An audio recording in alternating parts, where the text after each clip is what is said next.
stuff. You good? Alright, so let's talk about the first thing we have. How are you doing this? I've seen your stage outfits before, and they're pretty intense. You have fringe and hat. How are you dealing with that, especially yesterday being New Year's? You know, it's brutal, but you just do it. Just kind of go for it. Yeah, you know, you don't think about that stuff because, you know, the audience doesn't want me to be comfortable. That's not their concern. So, you know, I could go out there and be, you know, be uncomfortable with that with the show. So suck it up. Suck it up and do it? Yeah, exactly. Well, you're on Mayhem Festival. Is there any bands here that you were excited to meet or see for the first time? I mean, most of the bands, truthfully, I've known for a really long time or toured with before. So, except for a few bands on the second stage that I haven't met. I mean, from Mastodon to Five Finger to whoever. Nice. And Lord of Salem, that's your new horror movie that you have out right now. I heard that might be your last horror for a little bit. Is that true? Probably, yeah. I mean, I have a couple other projects in the works right now. I'm working on, well, here, so I'm not working on it technically. Setting up the financing and doing all the boring stuff for it called Broad Street Bullies. Yeah, I heard about that. Will you talk about that a little bit? Yeah, I mean, that's the true story of the Philadelphia Flyers winning the Stanley Cup in 1974, which, you know, to non-hockey fans, it seems like it could be an incredibly boring story, but it's not, because the reason they won the championship was because the owners of the team decided to build basically a team of thugs and tough guys and terrorize the NHL. So it's just a crazy story. So that's, I was gonna say that's a little different. When I read the synopsis of it, I was kind of like, okay, so Awesome. how are you gonna be filming that? Is it gonna be a lot of action involved in it, or is it more of a plot? I mean, the way I look at it is it's kind of like Rocky on ice, in a sense. You know, it's that type of story. Where, you know, it's a sports movie, but you could love Rocky and hate boxing, you know, because you get, it's just the story of the characters, you know. So no horror then for a little bit, or? No plans. How would you say for someone like me, because I am the biggest scaredy cat when it comes to horror movies, how could I possibly get into that and into that genre myself? The last horror movie I saw was House of Cards. Thank you, you terrified me for 2 weeks. Well, it's all, I don't know. I never found that stuff scary for some reason, even though I like it. It's all fake. You know, that's what you have to remember to fake. Yeah, it's not real. It's all fake at the end. Well, it's good. And then you have the new album out right now. Yes. You said that the theme of it is more making it to movie. Do you see yourself at some point making that movie? Something like Wall? I would love to, but I doubt it will ever happen. It seems like rock movies are sort of a dead thing. But it would be cool. I would like to, you know, make some sort of bizarro rock movie. But I don't know. If a fan were to guess, is this the theme of your album? Is this what you're going for? Would you tell them? I know you said before you don't understand what this Nobody would ever understand it in a million years. I mean, the band doesn't even know. I didn't bother to tell them. I know. Really? And no one else knows. You were stuck though in the middle of the farm, so how did you never explain to them a little bit about They don't ask. This is kind of what I'm going for? They just do their thing. They don't ask. They don't figure out. It's acceptable. Did you like it though, working on the farm? Oh, it's great. Yeah, there's no interruptions. I mean, I've made every record for the past 15 years in Los Angeles, you know. Which every day starts by each band member showing up late because they were stuck in traffic, and they walk in and they piss and moan about being stuck in traffic for 3 hours on the 101 or the 405 or something. And then everybody starts ordering lunch and fucking around and wasting time. But when you're stuck out on a farm with nothing else to do, you just wake up and work all day.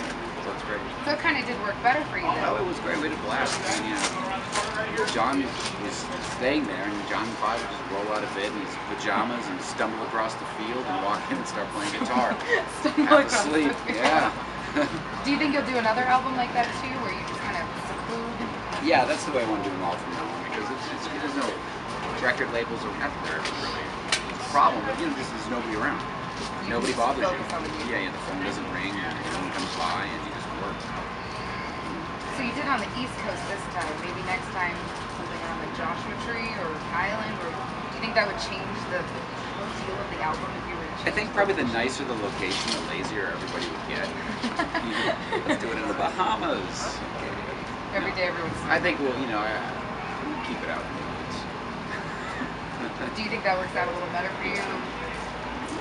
To me personally, it's going to be a little scary, so that kind of adds like a whole feel to it. Yeah, if you're in the Bahamas, it might be nice. Nobody would get anything.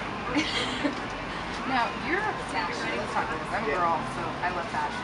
You have one of the best fashions I've ever seen. And it's rock. You came up with it, and you're a scarf, blazers. I don't know, I never really thought about it. I just, buy stuff that I like and wear it. Just walk out? I don't really give it a lot of thought, How do you come up with your outfits on stage? Same thing, you just try to think of stuff. I mean, it all depends. Like a show like this, it's such a big show that you gotta think like, well, what's gonna look like? What can someone from the lawn see? Because yeah, like what will they see? So you want to come up with something that's kind of larger than life that translates. Something like your So I came up with this brilliant idea of this incredibly heavy, thick silver leather jacket with a fringe that weighs, what do you do? I was just saying, how's that working out for you right now?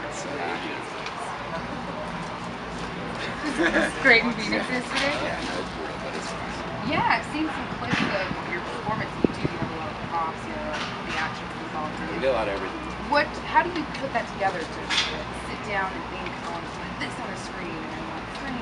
Yeah, pretty much. I mean, you just start thinking about it, break down the set, what we're going to play, and make that song different. I mean, I like every song to have its own little set piece in a way.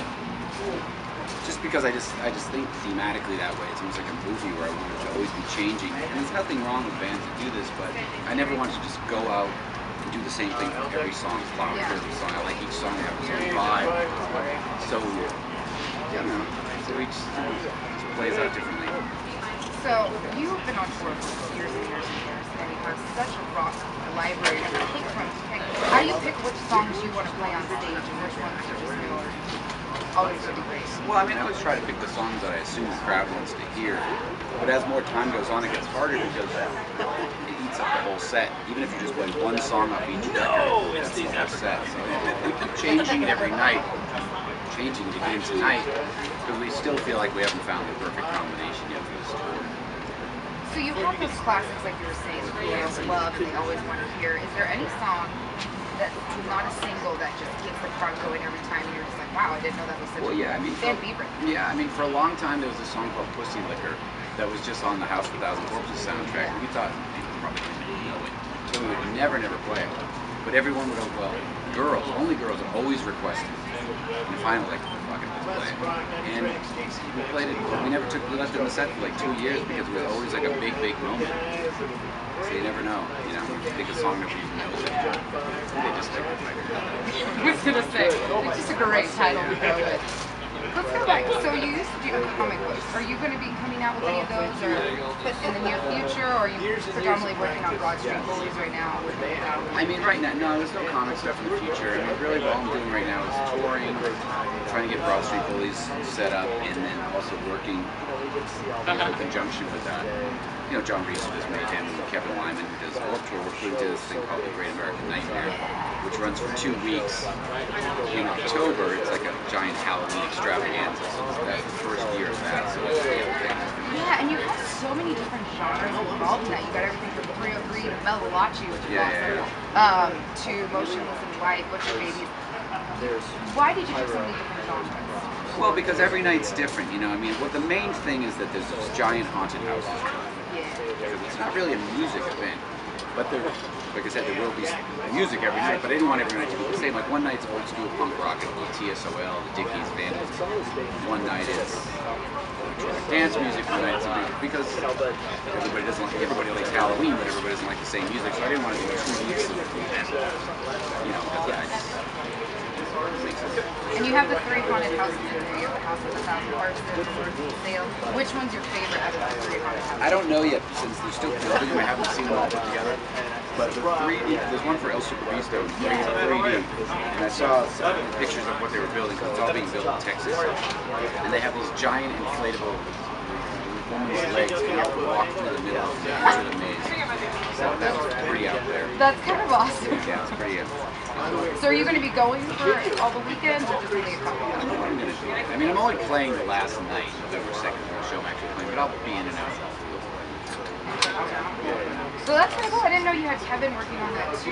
So is there any other projects you see? Because I know like Kevin Lyman does Coachella and Stage Ghost. Maybe, who knows? This is the only thing we've talked about before. First time collaborators. Are there any other projects you have coming up that the public really doesn't know about? No, I mean, really, that's it for now.